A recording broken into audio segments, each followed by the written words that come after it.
한국을 방문하는 외국인들 중 한국 도로에서 직접 운전을 해본 외국인들 사이에서 최근 화제가 되고 있는 주제가 있다고 합니다. 다름이 아닌 바로 한국의 휴게소에 대한 내용인데요. 다양한 먹거리를 비롯해 무료로 제공되는 화장실, 그리고 한국인들의 운전 습관과 한국 휴게소만이 가지고 있는 세계적인 인프라 환경이 가지고 있는 주차장에 대한 내용으로 많은 외국인 네티즌들이 한국을 방문해서 놀랐다고 이야기한 내용인데요. 도대체 어떤 부분에서 많은 외국인 네티즌들이 놀랐다고 이야기하고 있는 것인지 지금 바로 글의 내용을 살펴보도록 하겠습니다. 안녕하세요. 제 이름은 릴라입니다. 저는 미국 시애틀에 거주하고 있는 25살 여대생입니다. 저는 대학교를 졸업하자마자 판사인 아버지의 뒤를 따라 판사가 되기 위한 시험을 준비하고 있었고, 어려운 시험 공부에 지쳐 가족 여행을 최근 다녀왔는데요. 저희 가족이 방문한 나라는 아시아의 한국이라는 나라였고, 이곳 미국에 비하면 훨씬 더 작은 나라였지만 그곳에서 한국인들이 얼마나 지혜롭고 살기 좋은 인프라가 구축되어 있는 나라인지 알게 되어 이곳 사람들에게 저희 사연을 공유하고 다들 어떻게 생각하는지 묻고자 이렇게 글을 쓰게 되었습니다.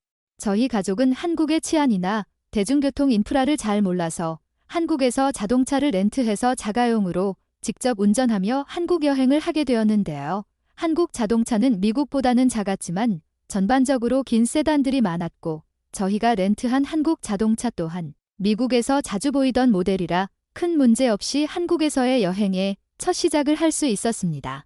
무엇보다 미국은 16세부터 운전이 가능했기에 아버지는 물론이고 저와 제 여동생 마리나와 어머니 또한 운전을 할 수 있어서 장시간 이동도 문제가 없었습니다. 그렇게 저희 가족은 서울에서 3일을 여행하고 부산으로 가기 위해 자동차에 탄 뒤 고속도로가 조금 막혀서 부산에 도착하기 전에 휴게소에 방문하게 되었는데요. 저희는 한국 고속도로에서 휴게소 이정표를 보고 한국이 굉장히 발전된 선진국이라는 생각을 하게 되었는데요. 다름이 아니라 한국은 고속도로에 있는 휴게소 이정판에 식사와 주유, 전기차 충전기는 물론 남은 거리와 휴게소가 현재 여유로운지 혼잡한지에 대해 실시간으로 알려주는 이정표가 달려 있었기 때문입니다. 이런 모습은 세계 최고의 디지털 강국이자 전 세계적으로 유명한 IT 기업이 있는 미국에서도 제공되지 않는 서비스인데 한국처럼 작은 나라에서 제공된다는 것에 정말 깜짝 놀랐습니다. 그렇게 저희는 휴게소 이정표대로 정확하게 한국 휴게소에 도착했는데 주차를 하려고 한 순간 앞에 타고 있던 판사이신 아버지와 저는 그 자리에서 깜짝 놀랐습니다. 운전을 하시는 많은 분들이 잘 알고 계시겠지만 주차에는 전면 주차, 후면 주차, 평행 주차 등 다양한 운전법이 있고, 이러한 운전은 미국 운전면허 학원에서 가르쳐주는 운전 방법이었으나 한국 휴게소 주차 방식은 난생 처음 보는 주차 방식이었기에 저희 가족은 모두 어떻게 주차를 해야 하는지 잘 몰라서 놀란 것인데요.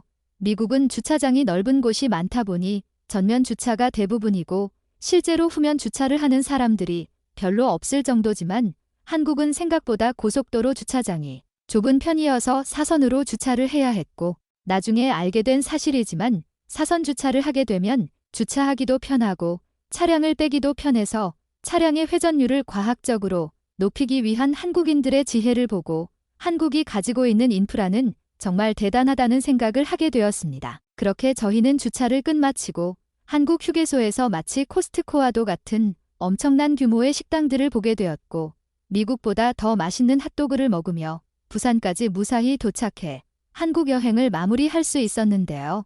한국의 아름다운 장소와 맛있는 음식들을 많이 먹었지만 요즘도 미국에서 운전대를 잡으면 한국의 휴게소에 있던 사선 주차장이 떠오른다고 아버지께서 말씀하실 정도로 한국에서의 여행과 한국인들의 지혜로 구축된 인프라는 기억에 많이 남는 것 같습니다. 혹시 저희처럼 한국에서 문화적으로 다른 경험을 한 사람들이 있다면 글로 공유해주면 좋을 것 같아서 이렇게 글을 적게 되었습니다. 한국에서 운전하며 여행한 뒤 한국의 인프라에 놀란 릴라 씨의 사연, 여러분들은 어떻게 생각하시나요? 지금 바로 이런 내용에 달린 외국인 네티즌들의 반응을 살펴보도록 하겠습니다. 한국인들의 생활력과 지혜가 대단하다는 것은 알고 있었는데 사선 주차라는 주차 방법은 처음 보는 것 같아 정말 저렇게 주차하면 주차장을 찾기도 편하고 주차하기도 용이하며 무엇보다 차를 뺄 때 시야가 확보된다고 나와 있어. 이런 주차법을 생각한 게 정말 놀랍다. 이곳 미국에서는 대부분 전면 주차 방식이 채택되고 있고 나와 내 친구들은 대부분 큰 트럭을 몰다 보니 뒤로 차를 주차하는 방법을 잘 몰라서 일부러 뺑뺑 돌아서 공간이 넉넉한 곳에 전면 주차를 하는 편이야. 사선 주차는 내 트럭으로 주차하기 어려울 것 같아 보인다. 사선 주차는 옆 차들만 제대로 주차가 되어 있다면 내 주차 공간이 확실하게 보이기 때문에 생각보다 쉽게 주차할 수 있는 주차 방식이야. 이곳 독일도 많이 채택되고 있는데 휴게소에서 저렇게 한다는 건 정말 효율적인 방법인 것 같다. 아무래도 회전율이 높아야 하기 때문이겠지. 한국을 여행하면서 내가 가장 후회되는 것은 다름이 아닌 바로 한국의 휴게소에 방문해보지 못했다는 거야. 한국에서 나도 부산을 여행했지만 KTX라는 기차를 타고 다녔거든. 물론 기차를 타기 이전에 코레일 패스라는 외국인 전용 할인을 받기는 했지만 휴게소의 음식들이 SNS에 많이 올라오는 것을 보고 한국에서 휴게소 음식을 못 먹은 게 너무 아쉽게 기억에 남아. 한국 휴게소 음식 중 미국 길거리 음식이라 불리는 핫도그의 맛은 미국보다 맛있다고 해도 모든 미국인들이 동의할 정도야. 솔직히 나는 한국에서 먹은 핫도그보다도 한국의 피자나 햄버거와도 같은 미국의 정크푸드가 한국에서 먹은 게 더 맛있었던 것 같아. 미국은 고기가 너무 짜고 퍽퍽한데 한국은 그렇지 않더라고. 혹시 한국에서 자동차를 렌트하면 외국인이라는 이유로 바가지를 씌우지는 않을까? 나는 최근 프랑스를 다녀왔는데 현지 거주인들의 구역에 들어갔다고 자동차 벌금을 내야만 했거든. 렌트 회사에서는 내게 위와 같이 통보만 하고 120유로의 벌금을 카드에서 빠져나가게 했어. 한국도 그런 교통 환경이라면 나는 운전하지 못할 것 같다. 한국은 교통 인프라가 굉장히 발전된 국가라 그런 걱정은 딱히 안 해도 된다. 하지만 한국에서의 유일한 단점 중 하나는 서울을 여행할 때 트래픽이 정말 심하다는 거야. 대부분의 자동차들이 이곳 유럽과는 다르게 긴 세단이 많거든. 나는 이탈리아 사람인데 서울에서 이곳 밀라노보다 더 많은 페라리와도 같은 스포츠카들을 볼 수 있었어. 한국인들이 얼마나 부자인지 알 수 있었지. 솔직히 여자친구가 말해주지 않았다면 한국이라는 나라에 관심도 갖지 못했을 텐데 이제는 내가 더 한국에 대해 관심이 많아졌어. 휴게소 음식하면 일본이 그렇게 맛있다고 들었는데 한국도 휴게소 음식들이 맛이 괜찮은가 보다. 일본에서는 직접 라면을 만들어서 사람들에게 서빙한다고 하더라고. 휴게소 음식 수준이라고는 볼 수 없을 정도로 일본은 깔끔하고 발전되어 있다고 해.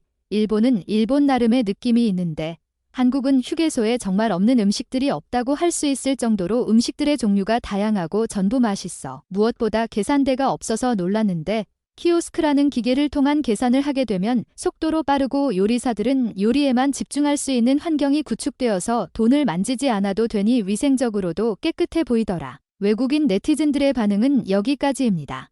오늘도 끝까지 시청해주셔서 감사드립니다. 구독과 좋아요는 제게 큰 힘이 됩니다. 감사합니다.